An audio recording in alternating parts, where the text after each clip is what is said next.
네, 안녕하세요. 저는 경제금융학부 권기륜 17학번이고요.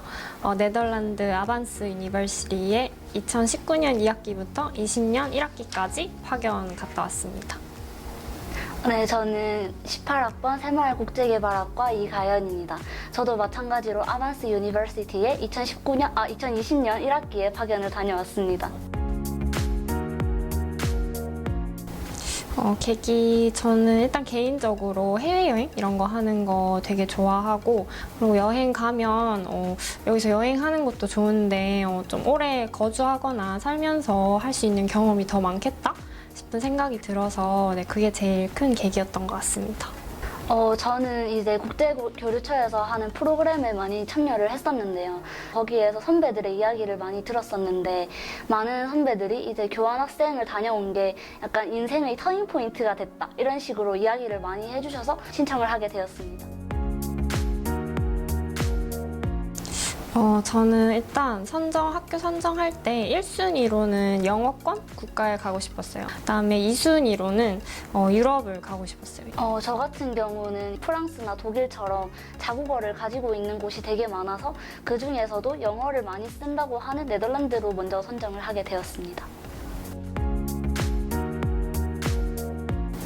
제가 2019년 준비했을 때 기준 토익이 750 이상이었어야 됐고요. 2018년 겨울방학 때 한 달 정도 토익 학원 다니고 하면서 좀 빡시게 공부해서 그 요건 이상 됐었고, 그리고 합격하고 난 뒤에 합격 통보하자마자 이제 토익 스피킹이랑 라이팅이 필요하다고 하시더라고요. 그 2주 안에 만들어야 된다 이래가지고 완전 청정병력으로 2주 동안 인강 들으면서 준비해서 레벨 6 정도 필요하다고 했는데 딱 그 정도 나와서 갈 수 있었어요. 저희가 지원할 때에는 이제 조금 기준이 완화돼서 토익 700점 이상이었던 걸로 기억을 하는데요. 그때 공부를 할 때는 이제 인강의 도움을 받고 제일 중요한 건 단어라는 생각을 해서 단어 공부를 정말 열심히 했던 것 같습니다. 저는 경영학과 비전공자인데도 경영을 주로 하는 아반스에 파견을 가야 한다는 게 제일 컸어서 그거를 어떻게든 저희 과랑 엮어가지고 이야기를 하려고 노력을 많이 했었고, 전에 이미 국제교류처 프로그램을 많이 참여했었기 때문에 해외에 가는 거에 대한 두려움이 없다, 약간 이런 점을 많이 강조를 했던 것 같아요.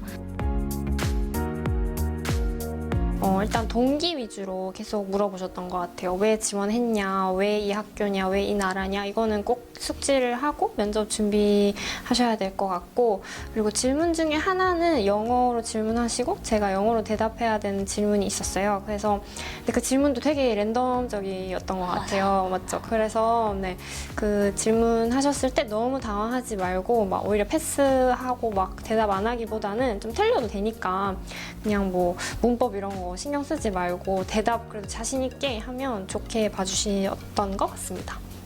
이제 많은 분들이 두려워하시는 게 영어 면접일 것 같은데, 질문은 하나밖에 없는데 어려운 질문은 아니었어요. 저 같은 경우에는 네가 좋아하는 K-pop 가수가 누구냐, 왜 좋아하는지, 그리고 설명을 한번 해봐라, 외국인들한테 이야기를 해주는 것처럼. 그렇게 해서 되게 즉흥적으로 막 누구를 좋아한다 이렇게 하니까 옆에 계신 분들도 나도 누구 좋아한다 이런 분위기였어서 면접이 막 딱딱하고 이런 분위기는 아니니까 걱정 안 하셔도 될 것 같습니다. 가서 되게 챙겨서 좋았다 이랬던 거는 상비약? 거기 가면 보통 약국에 저희는 이제 쉽게 약을 살 수가 있는데 거기는 약을 살 때 처방전 이런 게 꼭 필요하거든요. 그래서 의사를 못 만나면 약을 아예 못 받는 경우가 많아서 약 챙겨가는 거 추천드리고요. 그리고 또 필요했던 거 욕실 슬리퍼 아시는지 모르겠는데 그 물 되게 잘 빠지는 거, 욕실 슬리퍼, 그게 거기 없어요. 그 살려고 안 가져오셨던 분이 있었는데 없어서 못 샀거든요. 그래서 그거 쓰셨던 분들은 들고 가는 거 추천드립니다. 그리고 필요 없는 거는 생필품이 제일 필요 없었던 것 같아요. 일단 거기에서 뭐 린스나 샴푸 이런 거 정말 종류 많고, 뭐 바디로션, 바디워시 이런 거 정말 종류 많거든요. 그리고 싸기도 싸서 거기서 사는 거 추천드리고요. 여성들 같은 경우는 여성용품도 가면 좋은 거 엄청 많고 저렴하기 때문에 가서 사는 거 추천드립니다. 우리나라보다 진짜 훨씬 싸요. 아니면 부피도 너무 많이 차지하거든요. 그래서 저는 일단 필수품으로 말씀드리고 싶은 게 돈입니다. 왜냐하면 처음에 이제 가면 사람들이 가서 카드를 만들면 되니까, 카드를 긁으면 되니까 이렇게 생각하고 돈을 안 환전해서 가시는 분들도 계신데, 네덜란드는 카드가 나오는데 거의 한 달이 넘게 걸리기 때문에 미리 자기가 한 100만 원 정도는 환전해 가시는 게 좋습니다. 일단 수수료 부담도 덜하기 때문에. 딱 도착했을 때 일단 장거리 비행이 저는 처음이었는데 일단 좀 피곤했는데 도착하자마자 가면 실감이 나는 거예요. 그래서 근데 제가 이제 1년 동안 내가 여기 1년 동안 있어야 된다고 하면서 그런 생각이 딱 들면서 일단 너무 설렜어요. 그러다가 이제 본격적으로 기숙사 입주해야 되고 학교에 가야 되고 이러기 시작하니까 너무 바빴어요. 은행 관련 일도 있었고 뭐 거주 허가도 받았어야 했고 뭐 아이디 카드 그런 것도 만들었어야 됐고 뭐 학교 뭐 등록하고 이런 게 너무 많았어서 그 이후 잠깐 설렜다가 그 이후에는 어떤 감정이 들 새도 없이 계속 바빴습니다. 맞아. 한 달 진짜 훅 지나가는 것 같아요. 그리고 저는 픽업하러 오는 친구들을 만나는데 영상을 찍고 있는데 거기에 참여를 해달라는 거예요. 그래서 정말 피곤해가지고 이제 초췌한데 그 와중에 또 친구랑 추억이라고 거기서 막 어깨동무해서 친구랑 사진 찍으면서 이런 게 이제 내 외국 생활의 시작이구나 라면서 되게 설렘이 컸던 것 같아요. 저는. 네, 저희 둘 다 에펠렌버그에서 에펠렌버그에서 거주했습니다. 이제 네덜란드는 여기랑 달라가지고 학교에서 제휴를 맺은 부동산이 있는데 거기에서 소유한 아파트를 학생들한테 기숙사로 제공을 해주거든요. 그래서 저희 에펠렌버그는 되게 한 5채 정도 있었는데 그 중에 2채는 일반 거기 현지인들 사시고 나머지는 이제 저희 교환학생들이 살아가지고 왔다 갔다 하면서 교환학생들 교류하기에도 좋은 것 같아요. 그리고 그게 기숙사가 사실 기숙사 개념이 저희 학교랑 정말 다른 게 거기는 이제 그냥 아파트거든요. 아파트가 있고 방이 3개 있고 거기에 제가 한 방이 제 건 거예요. 거기는 이제 부엌이랑 욕실, 화장실이 공용이고 거실이 있고 방이 이렇게 있어요. 그래서 거기 그 개인 방을 그냥 이제 기숙사라고 하는 거거든요. 가는 거 엄청 추천드려요, 기숙사. 저는 그게 제일 기억에 남는 것 같아요. 비 오는 날 우산 안 쓰는 거. 처음에 보고 진짜 이거는 말이 안 된다라고 생각을 했는데 그래서 저희는 꾸역꾸역 처음에 우산을 썼어요. 우산을 막 들고 가는데 거기는 바람이 많이 불거든요. 그래서 풍차가 유명하기도 하잖아요. 그래서 바람이 진짜 많이 불어서 우산을 썼는데 의미가 없는 거예요. 이미 남은 비를 다 맞았고. 그래서 친구들도 우산 왜 써? 이러면서 우산 막 안 쓰고 다니는 거예요. 대부분 막 엄청 비가 많이 와서 쓸려갈 것 같은 거 아닌 이상 그냥 맞고 다니고 진짜 비가 많이 오더라도 우비를 많이 입는 것 같더라고요. 저는 일단 개인적으로 문화 차이 이런 거를 일상생활에서 느낀 적이 좀 있었는데 우리나라랑 비교했을 때 그 외국 사람들은 상대방한테 관심이 없어요. 예를 들어서 나이 이런 거를 잘 안 물어봐요. 맞아, 진짜 안 물어봐. 맞죠. 저는 이제 얘랑 이렇게 친하다고 생각했는데 생각해보니까 제가 이 나이를 모르는 맞아. 이게 기본 이렇게 주고받는 질문이 아닌 거죠. 그리고 뭐 사생활 이런 거 질문 정말 잘 안 하는 것 같아요. 정말 친해지고 정말 이제 깊은 사이가 됐다 하면은 이제 개인적인 얘기도 많이 하는데 그 전에는 뭐 남자친구냐 여자친구 있냐 이런 거 묻는 것도 잘 아예 안 하거든요. 안 할 정도로 그 나이 이렇게 사생활이나 뭐 개인적인 거를 되게 안 물어본다고 생각했던 것 같아요. 저는 똑같이 이제 팀플도 힘들었는데 저는 힘들었던 게 밥 때문에 좀 힘들었던 것 같아요. 왜냐면 거기는 점심 끼니라는 게 없어요. 그래서 점심에 애들이 그냥 카페테리아 내려가서 커피 한 잔 마시고 그게 점심이라는 거예요. 그래서 저는 밥 먹으러 간다고 생각을 했는데 친구가 데리고 가더니 여기서 커피랑 빵 이렇게 먹자 이래서 그게 어떻게 되냐 이렇게 물어봤더니 뭐 자기들은 안 먹기도 하고 이제 커피만 들고 가서 막 수업 시간에 마시면서 그냥 수업을 듣기도 한다 이러는 거예요. 그래서 그게 너무 와닿지가 않아서 제가 한국에는 삼시세끼를 먹어야 된다 이렇게 얘기를 하니까 걔네가 오히려 어떻게 밥을 3번 먹어? 이렇게 신기해 하더라고요. 그래서 처음에 그 점심 끼니 때 밥을 못 먹어서 배고픈 걸 버티는 게 힘들었던 것 같아요, 저는. 그래서 애들이 되게 말랐어요. 맞아, 다들 말랐어. 말이 돼? 진짜 아니 잠깐 너무 좋은데 잠시만 국밥 이런 거 먹어야 돼.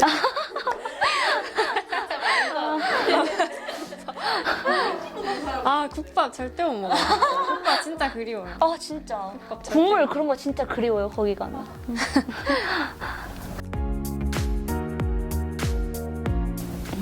저는 카니발이 제일 기억에 남았던 것 같아요. 어떤 행사냐면 대충 모두 학교를 쉬어요. 거의 일주일 동안 학교를 쉬면서 이제 사람들이 거리에 나와가지고 코스튬 같은 걸 입고 다 같이 그냥 모르는데도 어울려가지고 같이 이렇게 술 마시고 이제 같이 놀고 이런 축제인데 저는 그때 여행을 가려고 기획을 하고 있을 때여가지고 방학을 맞이해서 거의 카니발 3일, 4일 정도 즐기고 마지막 하루 정도 즐겼던 것 같은데 그래도 정말 좋았던 게 만난 지 얼마 안 된 교환학생 외국인 친구들이랑 같이 막 코스튬 입고 가면 쓰고 가가지고 같이 막 춤추고 술 마시고 하면서 또 얘기하고 이런 게 되게 재밌었던 것 같아요. 그리고 저는 제가 이제 8월 달에 거기에 이제 도착을 했는데 8월에 OT 이런 걸 되게 크게 했었거든요, 학교에서. 그래서 학교에서 이제 8월이면 날씨도 정말 좋아요. 그래가지고 8월에 OT 행사가 거의 일주일 내내 있었는데 학교에서 뭐 체육대회 이런 것도 했었고 그리고 거기 네덜란드 운하가 정말 많거든요. 그래서 운하에 보트 타고 학생들 다 대박이다. 보트 타고 거기 시내 다 돌아다니는 이런 게 있었는데 그때 정말 도착하자마자 그걸 하니까 정말 너무 기분 좋아서 네, 그게 제일 기억에 남는 OT 행사였던 것 같고 그 외에는 10월에는 할로윈 있었는데 10월에 할로윈도 네, 너무 재밌었고 카니발 이것도 정말 2월에 이거 꼭 해야 됩니다. 진짜 재밌어요. 이거는 진짜 겪어봐야 됩니다. 너무 이거. 재밌어요. 저는 일단 1년 있기도 했고 운도 조금 좋았던 것 같아요. 제 주변에 이렇게 다가왔던 친구들이 한국에 관심이 많은 친구들이 좀 있었거든요.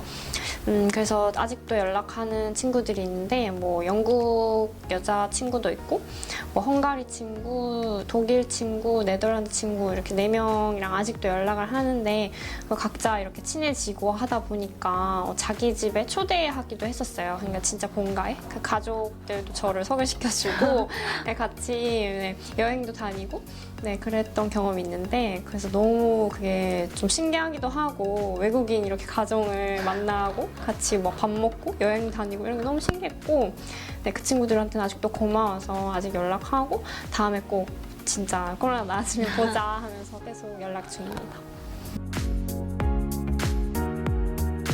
저는 버디 프로그램이요. 왜냐면 학교 가게 되면 이제 파견을 가게 되면 이제 버디 프로그램 신청을 받아서 매칭을 해주는데 운이 좋으면 저처럼 이렇게 한국에 관심 있는 좋은 친구를 만나서 정말 쉽게 만날 수 없는 인연을 만날 수 있으니까 버디 프로그램은 꼭 하셨으면 좋겠습니다. 저는 그 친구가 파견 처음부터 끝까지 계속 다니면서 많이 도와줬거든요. 그게 이제 가면은 ESN이라는 게 있는데 그게 우리나라로 치면 약간 학교 학생회 같은 거거든요. 그 학생회들이 대부분의 학교 행사를 주최하고 또 개인적으로 밖에서도 행사를 주최하고 해요. 오리엔테이션에 가면은 다 설명을 해주거든요. 그런 거 이제 체크해놨다가 연락하거나 뭐 거기에 있는 프로그램 같은 거 페이스북에서 찾을 수 있거든요. 그런 거 자주 찾아보고 네, 하면은 친구 되게 많이 만날 수 있는 것 같아요. 저는 수업 약간 좋은 쪽으로 인상이 깊었던 건 아닌데 그 제가 인터내셔널 파이낸스를 첫 학기에 했었는데 그 과목 중에 하나가 스태티스틱이었어요. 그 통계학 관련된 내용인데 내용도 진짜 어려워요. 내용도 진짜 어렵고 교수님까지 좀 깐깐하셨어요. 그 모든 시험 쳐는 학생들한테 F를 주셨어요. 그래서 그 수업 말도 안 돼. 들은 한 학기 동안 들은 애들 100%가 다 와. 페일로 다시 듣거나 아니면 그냥 포기해야 되는 상황이 있었었는데 그게 굉장히 인상적이었던 것 같습니다. 교수님들과 학생들 사이의 관계가 우리나라에 비해 비교적 좀 수평적이다. 수평적. 맞아요. 네, 좀 수평적이라고 계속 느꼈어요. 이제 네덜란드 친구가 교수님한테 이 수업은 굳이 할 필요가 없는 것 같은데 이런 수업을 해야 되나? 이런 식으로 되게 직설적으로 얘기를 하는 거예요. 그래서 와 저런 말을 할 수 있구나 싶었는데 친구한테 물어보니까 회사에서도 마찬가지고 약간 보스라는 개념이 없고 수평적인 관계가 된다고 하더라고요. 저는 일단 개인적으로 네덜란드 내에서 여행을 하는 걸 엄청 추천드려요. 네덜란드 내에 정말 예쁜 도시들이 많아요. 그리고 가기도 정말 쉽거든요. 교통카드만 있으면 기차 타고 어디든지 갈 수 있으니까 네, 비용적인 면에서도 조금 적게 드는데 경험할 수 있는 것도 많고 되게 아기자기한 나라들이 많아요. 저는 사실 5학년을 하기로 선택한 케이스인데요. 근데 이게 필수는 정말 아니에요. 진짜 만약에 내가 부족하지 않을 만큼 학점을 들었다. 그러고 돌아와서 뭐 1년이나 한 학기 정도 뭐 수업을 들을 시간이 있다. 그러면은 대부분 다 4학년에 마치거든요. 저도 이제 한 수업만 더 들었으면은 바로 졸업을 할 수 있는데 그냥 저는 휴학도 안 했고 뭐 이것저것 생각해서 선택한 케이스인데 1년 갔다 온 친구들도 그렇고 대부분 마지막에 엄청 좀 빡빡하게 들어야 하긴 하는데 4학년 내에 내가 무조건 마치고 싶다 하면 마칠 수 있습니다. 저는 이제 한 학기를 파견하지만 이제 경영 비전공자라서 전공 학점 때문에 5학년을 결심하고 갔었거든요. 근데 막상 돌아왔을 때 보니까 학점 인정을 생각보다 많이 받기도 했고 제가 생각한 것보다 전공 학점도 많이 받을 수 있어서 5학년이 필수는 아니라고 말하고 싶어요. 그래서 저도 5학년을 결심하고 갔지만 4학년까지 좀 빡빡하게 들으면 졸업은 가능하기 때문에 굳이 5학년이 필수라고는 얘기하고 싶지 않습니다. 복수 전공을 했다면? 저 하고 있습니다. 네. 복수전공 하는 친구도 저 친구 하는데 정말 빡빡하게 듣긴 하는데 네, 다 4학년 내에 내가 무조건 마치겠다 하면 할 수 있어요. 네, 할 수 있어요. 졸업하는 그날까지 전공을 빡빡하게 들어야 되지만 할 수 있어요. 한 학기인데 한 학기 기준 가기 전에 들었던 거는 최소 800에서 최대 1200까지였거든요. 근데 저는 딱 1000만 원 쓰고 왔습니다. 세부적으로 나눈다.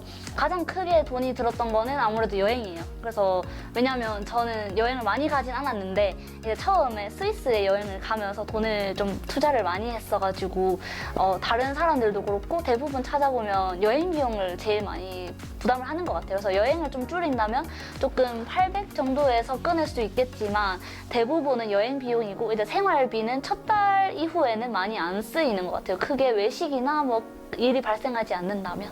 여행을 제외하고 꼭 필요한 것만 생각해보면 일단 비행기가 학생 항공권을 구매할 수 있는 데가 있어요. 그 키세스 항공 사이트가 있거든요.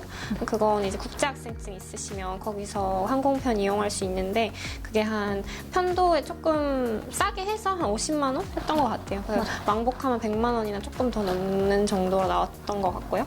그 주거 비용은 저는 기숙사 살았고 제일 작은 방 이용했어요. 제일 작은 방 이용해서 그게 한 5개월치 한 번에 내야 되거든요. 그게 한 260만 원이었어요. 그러니까 월로 치면 한 55만 원 정도라고 생각하시면 될 것 같고 또 뭐가 있지? 생활비? 생활비는 한 달에 한 50 정도 생각하면 될 것 같아요. 네. 그러면 이제 충분한 것 같아요. 저는 코로나가 3월쯤에 터지면서 가기 전에는 유럽에 어딜 여행 가겠다 이렇게 정말 많이 계획을 하고 갔는데 여행 다녀온 건 독일이랑 스위스 그 정도라 가지고 그게 너무 아쉬운 것 같아요. 여행을 못 해봤던 게. 저는 사실 아쉬운 게 없는데요. 저는 OPP 프로그램을 정말 추천합니다. 제가 갔다 오고 난 뒤에도 정말 많은 친구들한테 추천을 해줘서 많이 다녀왔는데 다들 저한테 막 고맙다, 추천해줘서 정말 고맙다고 하더라고요. 이 프로그램 같은 경우에는 교육을 받기는 하지만 그렇게 크게 난이도가 높은 건 아니고 반별로 편성을 해주기 때문에 좀 부담 없이 놀 거 놀고 공부할 거 공부하면서 경험 많이 쌓을 수 있는 프로그램이라서 OPP는 정말 가시는 걸 추천드립니다. 이제 가서 제일 좋았던 건 인맥이 정말 넓어졌다는 거. 다양한 과의 사람들 만나게 되니까 저도 거기에서 이과 친구들 정말 많이 만났거든요. 그래서 그런 다른 이야기를 접할 수 있다는 점에서 OPP는 정말 추천드립니다. 해외 자원봉사 여기서 하는 건가요? 해외 자원봉사? 이게 아니에요? 정말 추천합니다. 질문인데